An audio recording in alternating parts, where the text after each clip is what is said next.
de Josué, chapitre 24, les versets 14 à 15. Nous lisons la parole au nom de Jésus-Christ.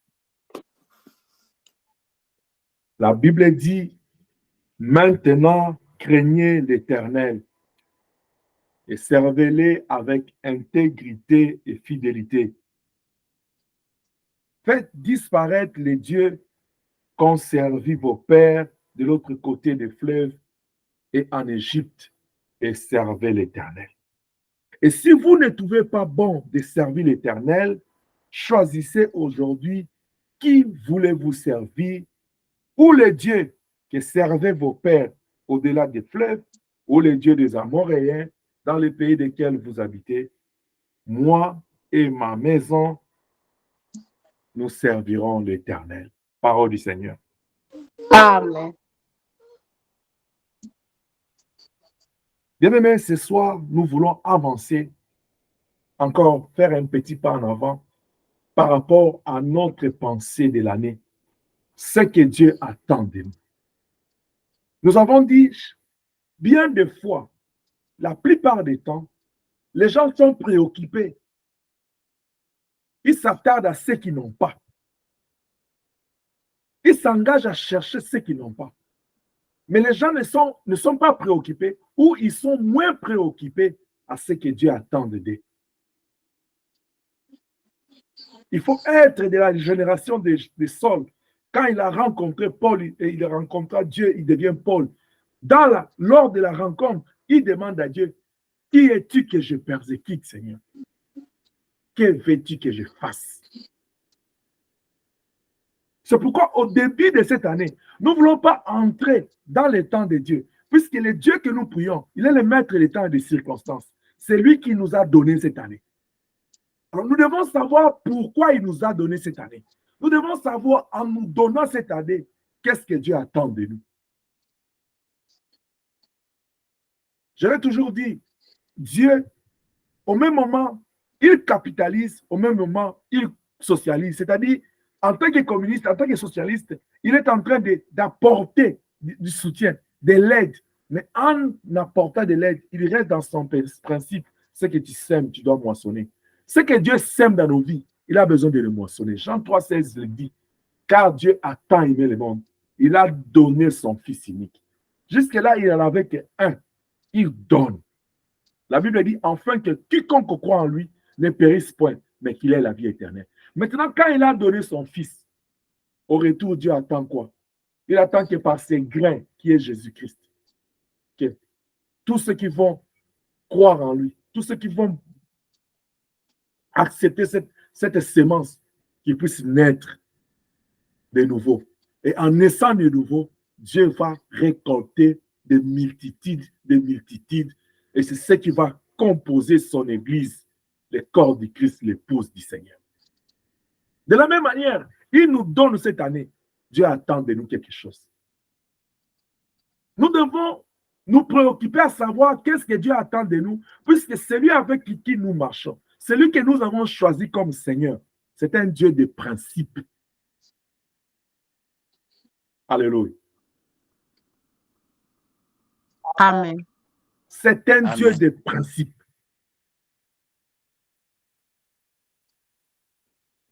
Déjà, si vous allez dans Josué, quand Josué prend la relève des peuples d'Israël, il dit à Josué, moi je te laisserai point, je t'abandonnerai point, je serai avec toi. Ni ne tiendra devant. Il fait à Josué toutes les promesses. Après, il lui dit, écoute, que ces livres de la loi ne s'éloignent pas de ta bouche. Je t'ai promis certes ces choses, mais tu dois savoir que tout passera. La réussite et le succès passent par ça. Et cette année, si l'année passée, Dieu nous avait dit, il nous veut en totalité,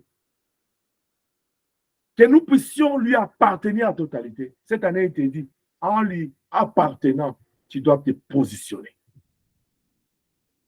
Tu dois choisir la place de Dieu dans ta vie, mais aussi tu dois choisir ta place dans la présence de Dieu, dans son royaume.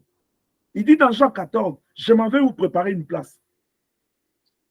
Mais pour que tu puisses avoir une place là-bas, il faut que tu puisses souhaiter aussi. Il faut que tu fasses un choix entre le monde et le royaume de Dieu, entre le péché et la sanctification, la crainte de Dieu, entre l'obéissance à la parole de Dieu et à plaire ton corps, à plaire le monde.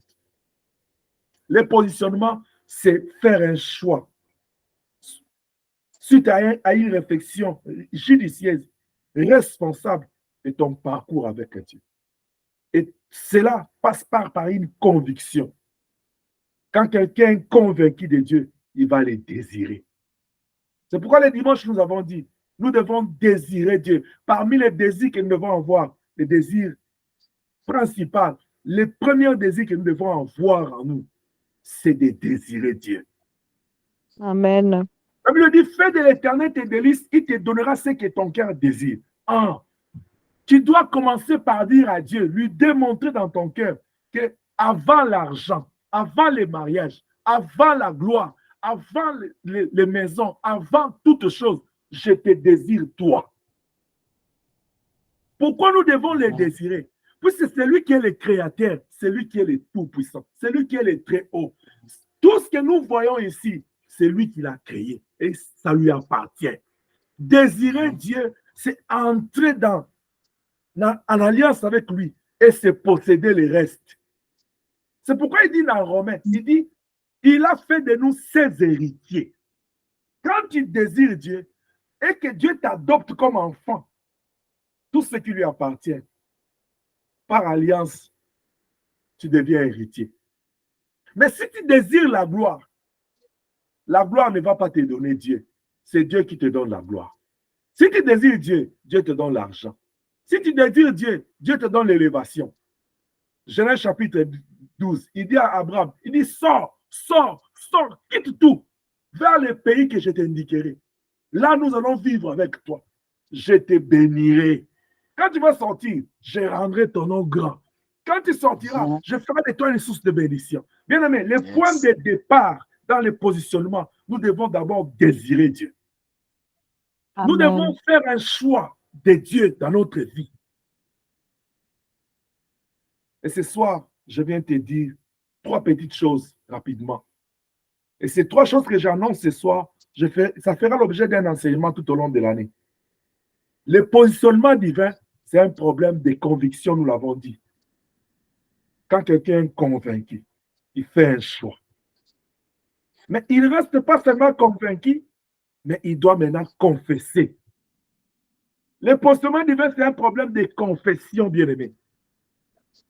C'est un problème de déclaration que tu dois faire venant de ton cœur face à l'amour de Dieu. Après avoir regardé le parcours, puisque le parcours que l'homme fait avec Dieu est toujours caractéristique de l'amour de Dieu. Si tu regardes dans le parcours avec Dieu, il n'y a rien que tu mérites. Il n'y a rien que tu fais par ta force. Il n'y a que l'expression de l'amour de Dieu. Est-ce que je parle à quelqu'un? Amen. Amen. Amen. Amen. Ta vie, c'est l'expression de l'amour de Dieu. Dès la poussière, il nous a pris. Pendant qu'on n'existait pas dans ce monde physique, il nous a démontré son amour. Il nous créa à son image. Il nous a donné son esprit. Il nous a donné l'autorité. Il nous a établis dans les jardins d'Éden. Nous ne méritions pas. C'est son amour. Si tu es convaincu de l'amour de Dieu, tu porteras le choix d'être de son côté et tu dois confesser. Tu dois confesser. La Bible dit, ce peuple m'honore des lèvres, mais leur cœur est éloigné de moi. La confession dont nous parlons ici, c'est la confession qui vient du fond de ton cœur et qui sort de ta bouche. Nous ne parlons pas de la confession des lèvres, nous parlons de la confession venant du cœur. Celui qui sonde dans le cœur, il voit dans ton cœur que tu as réellement choisi le camp de Dieu. Tu n'es pas en train de balloter des 2 côtés. Tu n'es pas en train d'être un pied dedans, un pied dehors. Tu n'es pas en train d'essayer. Non. À ce stade du parcours avec Dieu, Josué dit, à ce stade, nous avons vu comment Dieu a marché avec nous. Moi et ma maison, nous avons choisi de servir l'Éternel. Il est de votre responsabilité de choisir celui que vous voulez servir. Parce que nous sommes convaincus de son amour. Et nous avons fait notre choix. C'est lui que nous devons servir. C'est pourquoi nous confessons cela. Oh, est-ce que quelqu'un peut confesser ce soir que Jésus-Christ est mon Seigneur et mon Sauveur? Jésus-Christ est mon Seigneur et mon Sauveur. Jésus-Christ est mon Seigneur et C'est mon mon Sauveur. Seigneur et mon Sauveur. Et cette confession que tu fais ne trouvera son sens que si ça vient certainement, réellement, sincèrement de ton cœur. Amen. Amen. Et pour que ça vienne réellement, sincèrement de ton cœur, en fait que ça soit une vraie confession, il faut que tu rejettes tes regards juste sur l'amour de Dieu dans ta vie. C'est pourquoi Amen. je ne cesserai de te rappeler, de dire seulement Dieu est bon. Amen. Et quelqu'un qui savoure l'amour de Dieu dans sa vie, qui passe son temps à regarder plus l'amour de Dieu. Bien aimé, nous passons des temps à regarder aux choses que nous n'avons pas. Pendant que quand nous regardons l'amour de Dieu en face, nous pouvons être rassasiés. Parce que l'amour de Dieu nous fait du bien. Juste l'amour de Dieu, ça nous fait du bien. Amen. Et tu verras que dans l'amour de Dieu, nous avons beaucoup de choses que nous avons reçues de lui gratuitement. Et tu verras une personne être préoccupée à cause d'une chose qu'il n'a pas. Mais pendant qu'il en a beaucoup qu'il a reçu de Dieu. Ton parcours avec Dieu commence dans l'éternité. Est-ce que tu peux quantifier, tu peux compter le nombre de merveilles que tu as vécues avec Dieu depuis l'éternité? Non. Mais quand tu vois seulement un problème t'arrive, un combat t'arrive, tu te comportes comme Jean-Baptiste. Humainement parlant, c'est normal. Même Jean qui a annoncé, qui a planifié le chemin du Seigneur, à un moment donné, quand il était en face de la mort, il a envoyé ses disciples aller lui demander, est-ce qu'il est vraiment le Messie? Oui, il est le Messie. Il ne change pas. Même quand il y en a, quand tu n'en as pas, Dieu reste Dieu. Dieu ne change pas puisque tu as l'argent. Oui, il est Dieu Amen. puisque tu n'en as pas. Il est Dieu quand tu en as, il est Dieu quand tu n'en as pas. C'est toi qui n'en as pas, c'est toi qui en as. Lui, il en a toujours, puisque l'or et l'argent lui appartiennent. Amen. Amen. Alléluia. Amen. Amen. Dieu, il est riche en bonté. Sa bonté ne change pas. Il ne manque pas de bonté. Il est tellement riche. Celui qui est convaincu de l'amour de Dieu dans sa vie, il se positionne. Il confesse cela. Romains chapitre 10, versets 9 à 10. La Bible dit quoi? Car c'est en croyant du cœur qu'on parvient à la justice. C'est en confessant de la bouche qu'on parvient au salut. Tu dois apprendre à croire à celui en qui tu fais confiance, à celui qui t'a créé, à celui que tu suis, que tu viens chercher ici. Mais tu dois les confesser aussi. C'est là où nous avons dit le dimanche. Celui qui désire Dieu, il doit parler de Dieu aux autres. Bien aimé, si tu as vécu le merveille de Dieu, l'amour de Dieu dans ta vie, tu ne peux pas rester calme, tu dois en parler. Jean chapitre 9, la Bible dit, il était né aveugle. Même les disciples qui étaient dans la ceinture plutôt proche de Jésus-Christ, ils ont pensé que non, c'était à cause des péchés de cet homme ou de ses parents. Comme je vous l'ai toujours dit, comment on vous dit qu'il est né aveugle? Vous vous dites que c'est à cause de ses péchés. Il a péché dans le ventre de sa mère. Jésus dit, ce n'est ni à cause de ses péchés, ni à cause du péché de ses parents, mais c'est pour que les œuvres de Dieu se manifestent au travers de lui. Amen. Il y a des choses que Dieu permet dans ta vie. Il y a des choses que tu vis. Ce n'est pas les péchés. Ce n'est pas la malédiction de la troisième, quatrième génération. C'est Dieu qui permet.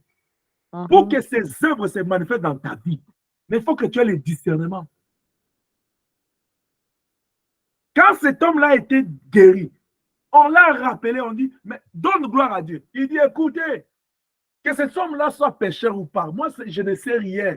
De ce que vous êtes en train d'amener comme débat, c'est que moi, je sais. J'étais né aveugle, maintenant je vois. Il confesse sa foi, il confesse sa position. Il dit, moi, ma position ici, je vois. C'est tout ce qui est important. Le positionnement doit être confessé. On doit savoir de quel côté tu es.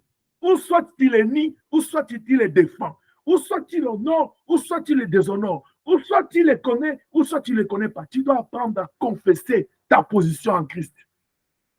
Amen. Là où nous allons devant là, avec la préparation de l'Antichrist, Si tu ne confesses pas, tu ne vas pas vivre. Tu ne peux pas retenir ton Jésus en prison.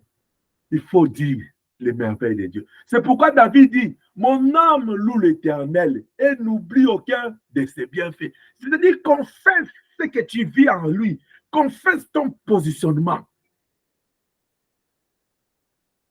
Tout au long de cette année, je vais te parler de la confession, la bonne confession de ta foi. Tu dois apprendre à confesser ta foi. Ça, c'est quelque chose de nous, les pentecôtistes, nous qui croyons être spirituels là. On n'a pas l'habitude de faire. Et si on le fait avec les lèvres. On parle de la bonne confession qui vient du cœur. C'est-à-dire ce sont des choses qui montent en toi, que tu vis, qui sont réelles.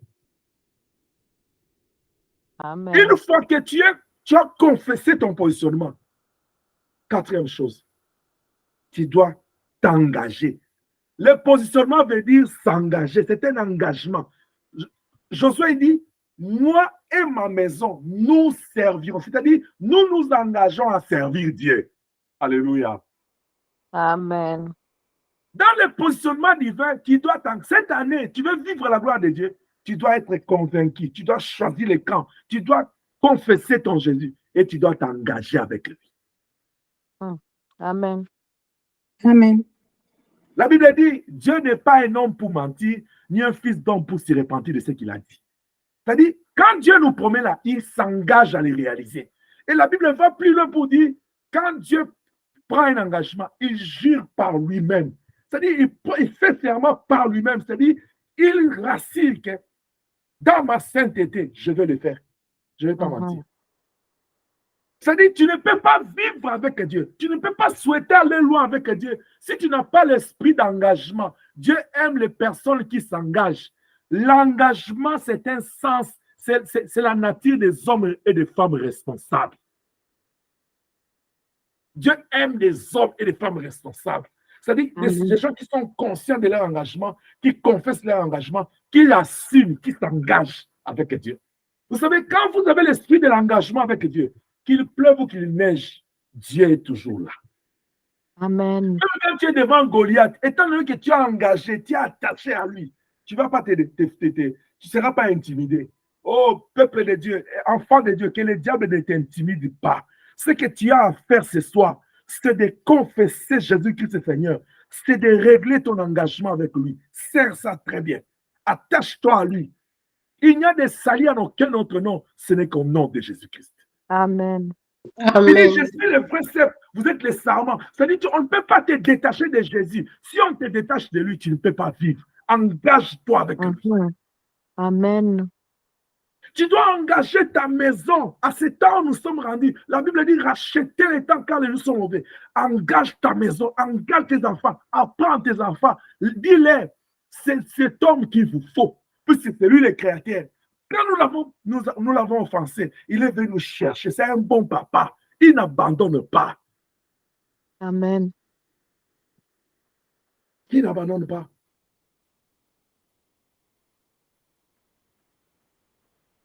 Il n'abandonne pas. C'est un bon papa. Même quand nous l'offensons, il nous garde toujours. Il nous aime. Le positionnement, c'est un problème d'engagement. Tu dois t'engager avec Dieu. C'est pourquoi Paul dit, je n'ai pas honte de l'évangile car je sais en qui j'écris. Il sait en quoi il s'est engagé. Un enfant de Dieu, tu dois savoir en quoi tu t'es engagé. Luc chapitre 9, verset 57 à 62. Tu verras que Jésus s'entretient avec une catégorie de personnes. Il dit à l'un, il dit, suis-moi, laisse tout, suis-moi. Il dit, je te suivrai partout tu irais. L'autre dit, attends, donne-moi d'abord le temps d'aller dire au revoir à ma famille. Bien-aimé, l'engagement ne doit pas être influencé par les choses de la vie. Oh, les travail, oh, les enfants. C'est toi qui connais. Quand tu vois la grandeur de ton Dieu là, à qui tu peux le comparer? Quelle est la raison que tu peux approcher de Dieu? Est-ce que tu connais vraiment Dieu? Est-ce que tu as vraiment la bonne connaissance de ce Dieu-là? Des fois, je me pose la question. Quand nous donnons des raisons face à des choses dans nos conduites, dans notre comportement, dans ce que nous manquons à faire pour Dieu, c'est pour nous justifier devant les hommes ou bien nous justifier devant Dieu. C'est pour nous justifier devant les hommes. Est-ce que nous avons vraiment besoin de nous justifier devant les hommes, même quand notre conscience nous reproche? Parce que, est-ce que vous pensez que Dieu est mauvais? Vous savez, tout part de quoi le matin? Tout part du fait que Dieu te donne le souffle de vie. C'est à cause de ce souffle de vie-là que toi, tu es infidèle à Dieu.